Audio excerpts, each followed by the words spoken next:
جس دور میں ہم جی رہے ہیں، اگر یوں کہا جائے کہ یہ شکوے شکایتوں کا دور ہے تو غلط نہ ہوگا۔ ہر دوسرا شخص کسی نہ کسی پریشانی سے دوچار ہے، کوئی بیماریوں میں پھنسا ہوا ہے، کسی کو رزق کی تنگی ہے تو کوئی کاروباری الجھنوں کا شکار ہے۔ دیکھیں، زندگی کے اندر مشکلات کا آنا یہ کوئی بڑی بات نہیں ہے۔ لائف از اے ٹیسٹ، اور ٹیسٹ کے اندر مشکل تو ہوتی ہی ہوتی ہے۔ تو بہترین لوگ تو وہ ہیں کہ جو ان مصیبتوں میں بجائے شکوے شکایتوں کے اللہ تعالیٰ سے مدد طلب کرتے ہیں، کیونکہ یہ وہ لوگ ہوتے ہیں کہ جو اچھے طریقے سے جانتے ہیں کہ مشکلات اللہ کی طرف سے آزمائش ہیں، اور کوئی بھی آزمائش کتنی ہی بڑی کیوں نہ ہو، آخر ایک دن ختم ہو جاتی ہے۔ آج کی اس ویڈیو میں آپ کو ایسی ہستی کی زندگی کے بارے میں بتاؤں گا کہ جس کے لیے یہ کائنات بنی ہے، یعنی ہمارے پیارے نبی صلی اللہ علیہ وسلم۔ ہم دیکھیں گے کہ آپ علیہ السلام نے اپنی زندگی میں کس قدر مشکل دور کا سامنا کیا، اور آپ نے اس پر کس قدر صبر اور استقامت کا مظاہرہ فرمایا۔ بے شک نبی صلی اللہ علیہ وسلم کی زندگی ہمارے لیے ایک بہترین نمونہ ہے، ایسا میں نہیں بلکہ قرآن کا کہنا ہے۔ تو بغیر دیر کیے آج کی اس ویڈیو کو شروع کرتے ہیں۔ بچہ جب اس دنیا میں آتا ہے اور بچپن کی عمر کو گزار رہا ہوتا ہے تو اسے سب سے زیادہ اپنے گھر والوں اور بالخصوص اپنے ماں باپ کے سہارے کی ضرورت ہوتی ہے۔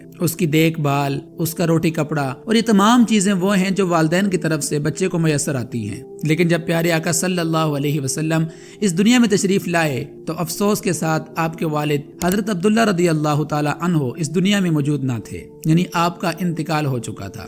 تو آپ صلی اللہ علیہ وسلم بچپن میں اپنی ماں یعنی حضرت آمنہ رضی اللہ تعالی عنہا کے پاس رہے۔ جب آپ علیہ السلام کی ایج 6 سال ہوئی تو بی بی آمنہ رضی اللہ تعالی عنہا بھی اس دنیا کو چھوڑ گئیں۔ والدین کے جانے کے بعد آپ علیہ الصلوۃ والسلام اپنے دادا جان یعنی حضرت عبد المطلب رضی اللہ تعالی عنہ کے پاس رہے۔ لیکن جب آپ کی ایج 8 برس ہوئی تو انفارچونیٹلی حضور علیہ السلام کے پیارے دادا جان حضرت عبد المطلب رضی اللہ تعالی عنہ بھی اس دنیا کو چھوڑ گئے۔ میرے عزیز ساتھیو، یہ وہ سہارے ہیں کہ اگر ایک جوان شخص بھی ان کو کھو دے تو زندگی بھر ان کا ازالہ نہیں کر سکتا، اور اس کی زندگی ایک عجیب سی بے چینی کا شکار ہو جاتی ہے۔ تو ذرا امیجن کریں کہ ہمارے نبی پر یہ آزمائش بچپن کی عمر میں ہی پیش آئی تو کس قدر بڑا صدمہ ان کے دل پر گزرا ہوگا۔ اللہ اکبر۔ تو کائنات کی عظیم ہستی صلی اللہ علیہ وسلم، آپ کی محنت مشقت کا دور یہاں سے ہی شروع ہوتا ہے۔ دادا جان اور والدین کی وفات کے بعد آپ علیہ السلام اپنے چاچا ابو طالب کے پاس چلے گئے۔ آپ غریبوں کے کام آ جاتے،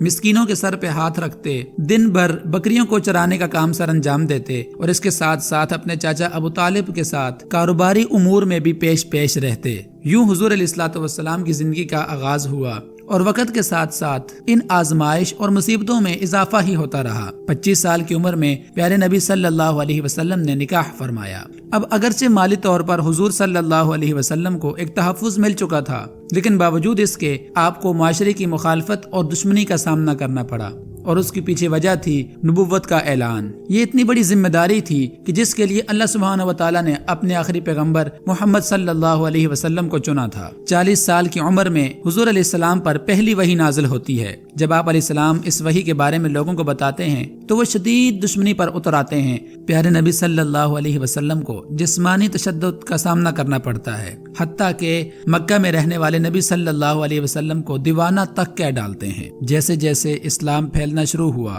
کفار کی مخالفتوں میں اضافہ ہوتا چلا گیا، جس کا اظہار کفار نے شدید اذیتوں، تکلیفوں اور معاشی بائیکاٹ کی صورت میں کیا۔ معاشی boycott means nobody should do business with them، یعنی نبی صلی اللہ علیہ وسلم کے ساتھ کاروباری تعلقات کو توڑ دیا گیا، یہاں تک کہ 619 عیسوی کا دور آیا جسے تاریخ میں عام الحزن یعنی غم کا سال کہا جاتا ہے۔ اس سال حضور علیہ السلام کے 2 ظاہری سہارے یعنی آپ کی غمخوار زوجہ حضرت خدیجہ رضی اللہ تعالی عنہا اور آپ کے چچا جان حضرت ابو طالب اس دنیا سے تشریف لے گئے۔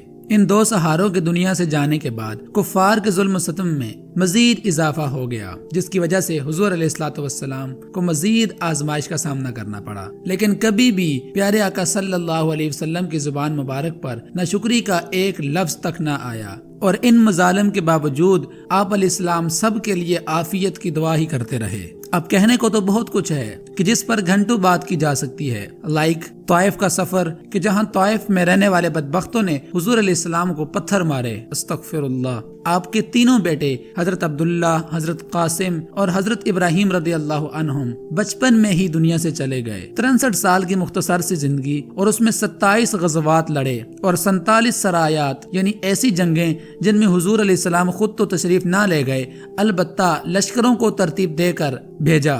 اتنی پریشانیوں، مصیبتوں اور آزمائشوں کے باوجود حضور علیہ السلام کی زندگی آج ہمارے لیے ایک کامل نمونہ ہے، اور آج حضور علیہ السلام کے پیچھے چلنے والوں یعنی مسلمانوں کی تعداد 2 بلین سے زیادہ ہے، اور اسلام آج دنیا میں دوسرا بڑا مذہب ہے۔ ایٹ دی اینڈ چند ایک چیزیں میں آپ کی خدمت میں پیش کرنا چاہتا ہوں، انہیں آپ اپنی زندگی کا حصہ بنائیں اور دیکھیں کہ آپ کی زندگی کس قدر خوبصورت بن جاتی ہے۔ پہلی بات تو یہ ذہن نشین کر لیں کہ کوئی بھی مصیبت کتنی ہی بڑی کیوں نہ ہو، وہ پرماننٹ نہیں ہے، وہ ختم ہونے والی ہے، تو اس پر صبر کریں اور اللہ سے مدد طلب کریں۔ دوسری چیز، مذہب بہت ضروری ہے، اپنے آپ کو روحانی طور پر مضبوط کریں، اللہ تعالیٰ کے ساتھ اپنا تعلق جوڑیں اور نمازوں کو ان کے وقت پر ادا کرنے کی روٹین بنائیں۔ اور لاسٹ بٹ ناٹ لیسٹ، آپ نے یہ بات تو سن رکھی ہوگی کہ دنیا میں سب سے زیادہ پڑھی جانے والی کتاب قرآن ہے، لیکن آج میں اس بات میں تھوڑا سا اضافہ کرتا ہوں کہ دنیا میں سب سے زیادہ نہ سمجھ کر پڑھی جانے والی کتاب قرآن ہے،